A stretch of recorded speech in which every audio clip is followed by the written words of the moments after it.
The Tao of Self-Confidence, episode 905. Welcome to the Tao of Self-Confidence, where I share stories of amazing women who have discovered their inner journey to self-confidence. Visit our website at thetaoofselfconfidence.com. Your inner journey to self-confidence awaits. You can now purchase The Tao of Self-Confidence, a guide to moving beyond trauma and awakening the leader within on Amazon, Barnes & Noble's, Walmart, Indigo, and other major book retailers. Get your copy today. Well, hello, friend. Welcome to The Tao of Self-Confidence, where I share stories of amazing women who have discovered their inner journey to self-confidence. I'm your host today, Sheena Yap Chan, and today I have an amazing lady on the show today. We're still celebrating Filipino American History Month, and I'm super excited to have her on. I actually met her through our USPAACC WISE program, and she is the Global Head Asian and Pacific Islander Affairs for JPMorgan Chase, and again, I'm super excited to have her on. So without further ado, I'm going to introduce you to Vivian Young.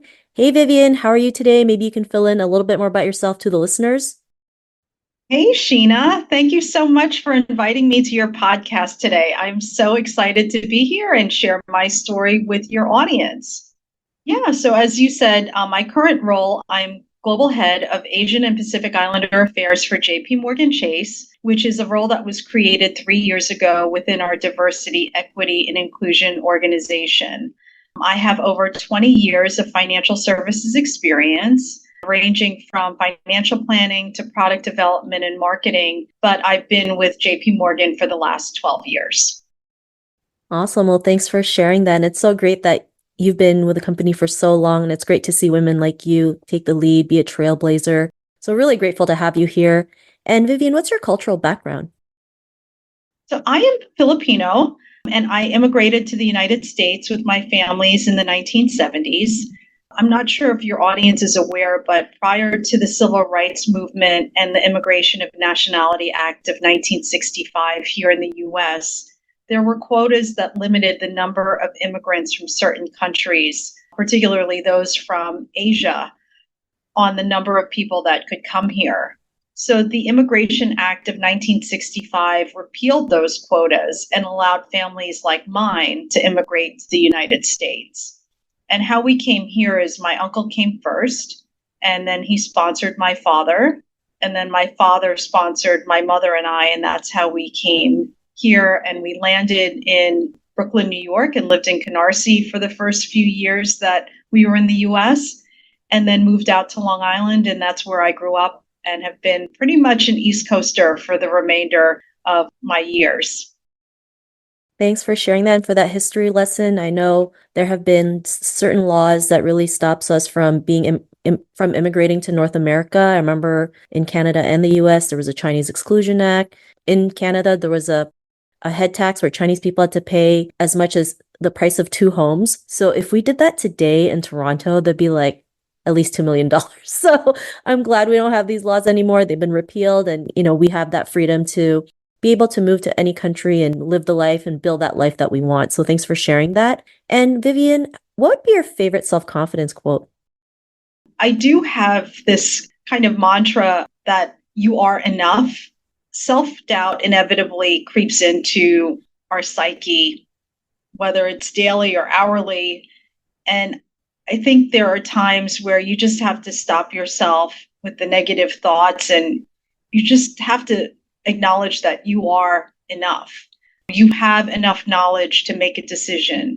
You have enough education, and you don't have to feel that you aren't enough, that you don't have an MBA or whatever it is, that you don't have enough experience. So I think just reinforcing in your mind that you are enough can be a very powerful message, especially in those moments where you're feeling self-doubt. Thanks for sharing that. And I love that. I have to remind myself as well, even though I talk and write about self-confidence, I still go through doubt. I still go through imposter syndrome. And this is something that most women in their careers deal with, right? They say over 70% of women go through imposter syndrome at least once throughout their career. So having this simple reminder can just make our journeys like a lot better, realizing we are more than enough to go out there to make a difference, to take action, to control our destiny.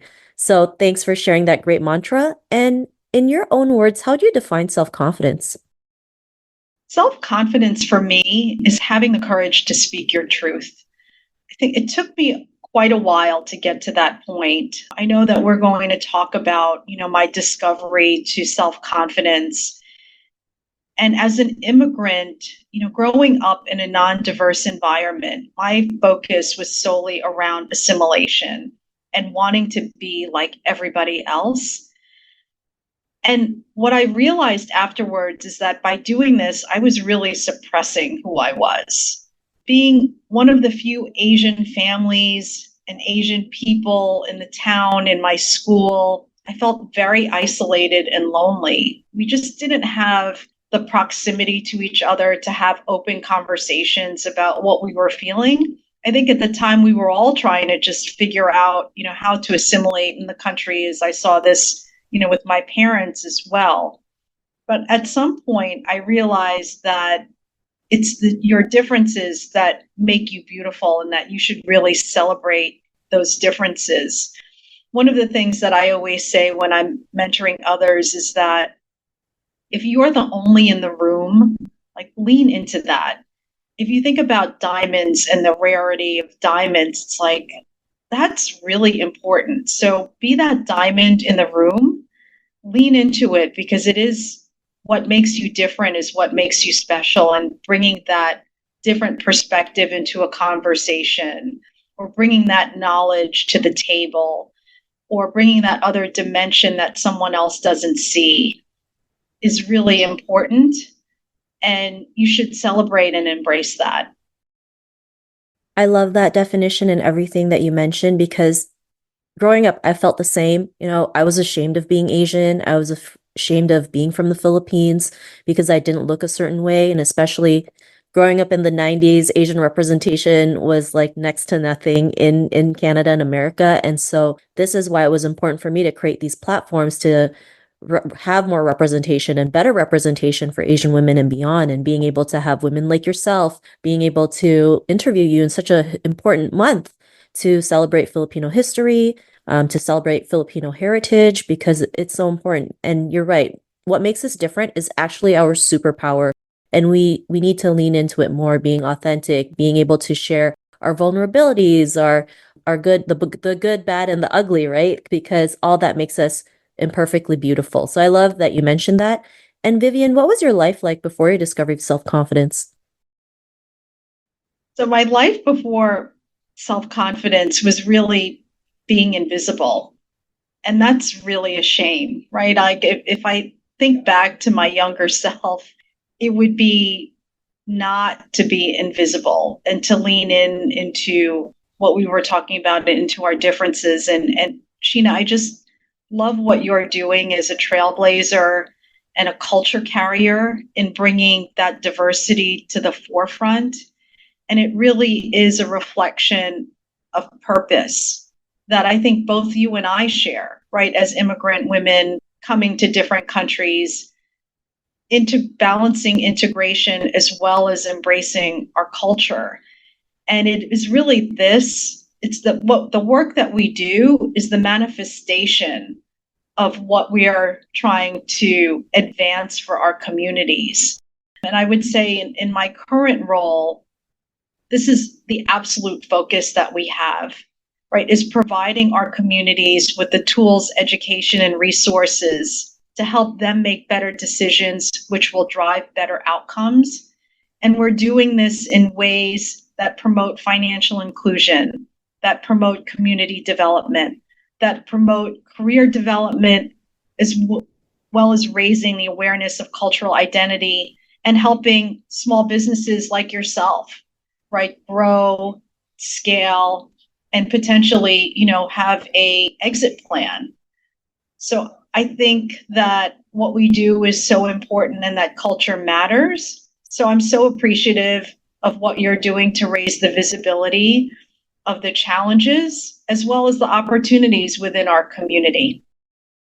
Thank you so much. And I'm really honored that you said that because doing this work isn't always easy, right? There's so many challenges, there's so many roadblocks, but perseverance is what makes us keep on moving forward, to push through it and realize that we have a voice, we do matter, and that we have the tools and resources to be seen, to be visible, to showcase our talents, the businesses that we have, the careers we have. And Vivian, what was that point in your life when you realized you were enough to go out there and, be in this amazing position for a huge company, right? I mean, in Filipino culture, it's not really typical. And especially in the finance industry, it's even more like unconventional. So what was that aha moment that made you realize you can do this? think that aha moment really occurred to me when I was in college because I was exposed to other people from diverse backgrounds. It wasn't until I went to college where I got to meet people from different states and different ethnicities, spoke different languages, and really embracing that difference helped me develop into the person that I am today. I'd love to share something with your audience today as we talk about aha moments and, what has given me that sense of purpose and self-discovery, my journey to self-discovery. I think being a mom has definitely given me a different perspective. My kids are multicultural. So my husband is Polish and Lithuanian, and I'm Filipino and Chinese. And my kids see themselves as global citizens. They're not half or a quarter of anything. They really embrace and celebrate both their Eastern European and Asian culture. And they see themselves as global citizens of this world. And what I'd love to do is share with your audience today. A couple years back, here at JPMorgan Chase, we had convened a few women to write letters to their younger selves or to people important to them in their lives for International Women's Day. So this was a letter that I had written to my daughter reflecting on that topic. So if I may, a note to my daughter. Your grandparents and I came to this country in pursuit of opportunities. You embody our hopes and dreams. And as your life unfolds before you, hear my voice to guide you. Never lose the sparkle in your eye or the fire in your heart. Surround yourself with people who spark joy. Be kind. Always be curious. Don't take things personally and never measure yourself with someone else's yardstick. Listen to your gut and know that if you can dream it, you can do it. Your voice matters and you are enough. That is a beautiful letter, and thank you so much for sharing it on the show today. I know it's a bit personal, and sometimes it's scary to share something that's very personal to us, very private. So I'm really grateful you're able to share that, and because you were able to see what you can achieve, see your capabilities, and build your self-confidence. What's your life been like now? I think it's a lot more liberating to not have those restraints or self-limiting beliefs. I think really allows me to have the courage to speak my truth, which goes back to your original question around the definition of self-confidence and what we're talking about today. It's embracing who you are and having the courage to say it publicly, and also to support others in their path to self-confidence. So again, Sheena, so appreciative of what you're doing and having the opportunity to support you in your platform and raise the visibility of your voice and what you're doing to advance equity and opportunity for all diverse communities. So thank you for that. Thank you also, Vivian. Being able to meet you last year through the USPAACC WISE, having dinner in New York, being part of the billboard, it was so much fun. And the importance of having communities is so important, especially as women. It can get very lonely, and that support can go such a long way. And I know in Asian culture, asking for help is a sign of weakness, but it can also be our greatest strength. So I really am grateful that you're here today. And to the woman who's listening to your episode, she may be in her own journey to self-confidence. What would be that one tip you'd give to her? Remind yourself that everybody's journey is different, and don't measure yourself against others. As you said, ask for help, because that's really important. There are people that are here to support you, but you just have to ask for it. And surround yourself with people that bring joy to your life. And for those people, that are wondering, what can I do to get involved? I think just having empathy and respect for others is so important. If you see somebody that's having a difficult time, it could just be you saying, I see you and I just want to know how you're doing. That can make the difference for someone. So I think having that empathy is super, super important. Thanks for sharing those tips. And if our listeners wanted to get to know a little bit more about you and what you do, is there any social media links that we can connect with? I would love for you to connect and follow me on LinkedIn. You can find me under Vivian Young, and the company is JPMorgan Chase. I would also say check out our link on USPAACC WISE, which is what brought Sheena and I together. Learn about the programs that we have, meetings, and events that we have coming up. And of course, to the audience today, if you don't do this already, follow Sheena's page. Thank you so much. And to our listeners, if you want to connect with Vivian, you can also head on over to the taoofselfconfidence.com and search for Vivian's name. Her show notes will pop up along with everything else that we talked about. And I really just want to thank Vivian today for taking the time to share her story and tips with us on self-confidence. So thank you again, Vivian. I'm so thrilled to be with you today. Thank you for this opportunity. And happy Filipino American History Month. I would say one key takeaway for everyone is, if you don't know about Filipino history, please go out and educate yourself. There are lots of resources available online. It's really important that people know what our opportunities and challenges are and get involved. Thank you again, Vivian. It was such an honor to have you on the show. And to our listeners, be on the lookout for another new episode of another amazing woman's journey to self-confidence, and we'll talk to you soon. Bye for now. Thank you for tuning in to another amazing episode of The Tao of Self-Confidence. You can order your copy of Asian Women Who Boss Up book by visiting our website at thetaoofselfconfidence.com. Your inner journey to self-confidence awaits.